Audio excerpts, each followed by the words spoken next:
Desde os tempos antigos, o ser humano tenta compreender o que acontece após a morte. Mas foi Allan Kardec, com suas pesquisas meticulosas e racionais, quem ergueu uma parte do véu que separa o mundo material do espiritual.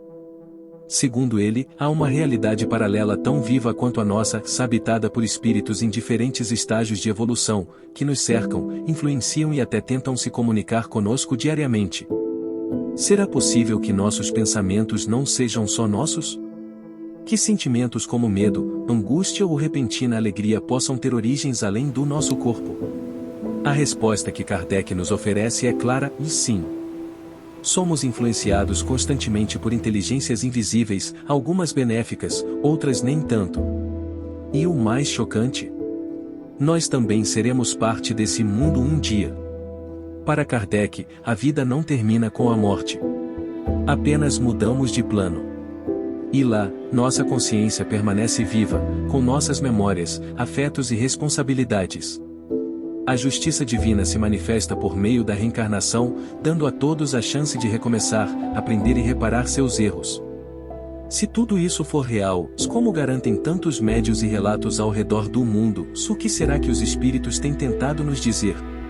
Durante suas investigações, Allan Kardec se deparou com algo perturbador: nem todos os espíritos desencarnados estavam em paz. Muitos permaneciam presos ao plano terrestre, vagando em sofrimento, confusão ou revolta. Eram almas que haviam partido com culpa, vícios ou profunda ignorância espiritual, que se recusavam a aceitar a própria morte. Essas entidades, segundo ele, não são apenas uma realidade espiritual, mas também uma influência silenciosa e constante sobre os vivos. Como isso acontece? Kardec explicou que a sintonia vibratória entre encarnados e desencarnados permite essa aproximação. Ou seja, quando alguém vive envolto em sentimentos negativos, como ódio, inveja ou desespero, torna-se um imã para esses espíritos perturbados. E o pior, muitas vezes, esses seres atuam nos pensamentos, alimentando ideias suicidas, conflitos familiares e até distúrbios emocionais, sem que a pessoa perceba sua origem espiritual. Mas há algo ainda mais chocante. Kardec relata que alguns desses espíritos acreditam estar vivos. Perambulam por antigos lares, tentam se comunicar com parentes e revivem rotinas de quando estavam encarnados. O Espiritismo chama isso de o estado de perturbação ou um limbo onde o espírito não sabe que morreu. Será que, em nossos próprios lares, podem existir presenças invisíveis tentando chamar atenção, pedir ajuda ou apenas se fazer ouvidos? O que você pensaria se soubesse que muitos dos seus pensamentos não são totalmente seus? Allan Kardec, em O Livro dos Médiuns, já alertava sobre uma verdade incômoda: somos constantemente influenciados por espíritos, sejam eles elevados ou profundamente perturbados. Eles não nos controlam à força, mas inspiram ideias, emoções e decisões conforme a nossa sintonia vibratória. Quando alguém está em desequilíbrio emocional, raiva ou tristeza profunda, cria uma brecha energética. É por essa abertura que os chamados obsessores se conectam, muitas vezes sem que a pessoa tenha consciência. Espíritos assim, ligados ao passado ou a questões mal resolvidas, podem alimentar medos, incentivar brigas e até levar alguém a um colapso mental. E o mais impressionante, segundo Kardec, eles podem permanecer ligados à vítima por anos, causando um desgaste invisível, mas real. No entanto, também há o outro lado. Espíritos benfeitores, quando evocados com sinceridade e fé, podem nos orientar, proteger e acalmar o coração. Mas para que essa ajuda se manifeste, é preciso manter a vigilância interior e uma vida emocional equilibrada. Quantas escolhas suas foram realmente suas? E quantas foram sussurradas por vozes que você jamais percebeu? Imagine acordar todos os dias sentindo um peso inexplicável, como se algo sugasse sua energia sem motivo. Para muitos, isso é apenas estresse. Para o Espiritismo, pode ser a presença de um espírito obsessor, alguém do plano invisível ainda preso a mágoas, culpas ou desejos não realizados. Allan Kardec descreve casos em que os laços entre encarnados e desencarnados permanecem intensos mesmo após a morte física. Espíritos com sentimentos de vingança ou apego profundo podem se agarrar a determinadas pessoas, ambientes ou até objetos. Não é raro ouvir relatos de casas que adoecem seus moradores, de pessoas que mudam radicalmente de comportamento, ou de jovens que desenvolvem distúrbios repentinos sem explicação clínica clara. O mais assustador é que, na maioria das vezes, esses espíritos não sabem que já morreram, se acreditam estar vivos, presos à rotina que levavam, consumidos por sentimentos que não compreendem. E quando encontram alguém que vibra na mesma frequência, o elo se forma. Por isso, a vigilância espiritual não é um luxo, mas uma necessidade.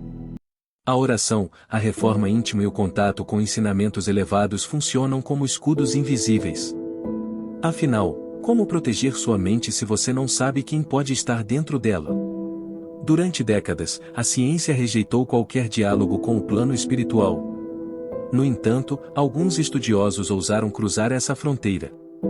Em laboratórios da Europa e dos Estados Unidos, fenômenos mediúnicos passaram a ser investigados com seriedade, mesas que se movem sem toque, escrita automática sob monitoramento, vozes captadas por gravadores em ambientes vazios.